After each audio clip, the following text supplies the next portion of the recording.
Zjarri ndizet në Itali, Dolce çmend vajzat e Grande Fratello, xhelozia shpërthen, mos ja përmende emrin asaj. Dolce trazoi ujërat italiane që në hyrje, xhelozia masive plasi mes çifteve të Grande Fratello. Konkurrentja e Big Brother VIP Kosovës, Dolce, i është dashur vetëm pak kohë për të transformuar atmosferën në shtëpinë e Grande Fratello. Ajo hyri dje në shoun italian si pjesë e marrëveshjes së shkëmbimit, ndërkohë që banorët e Big Brother VIP Kosovës mendojnë se ajo u largua për arsye familjare, por hyrja e saj nuk kaloi as pak lehtë te vajzat e lidhura brenda shtëpisë, të cilat u pushtuan nga xhelozia. Xhelozia u shfaq që në momentet e para.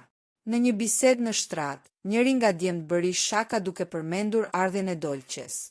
Përgjigjja e partneres së tij ishte prerë dhe e bezdisur. Shtrihu aty.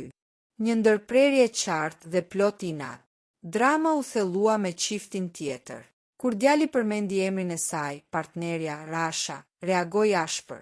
Ti nuk duhet ta mbash mend se si quhet ajo.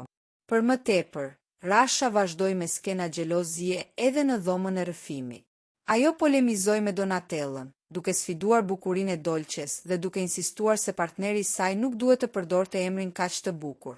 Ajo madje refuzoi ta trajtonte si të ftuar në tavolinë. Unë do e pres si të dua. Dolce ka arritur menjëherë të vënë në pikpyetje marrëdhëniet ekzistuese, duke konfirmuar se do të jetë faktori kryesor i dramës gjatë qëndrimit të saj një javor në Grande Fratello.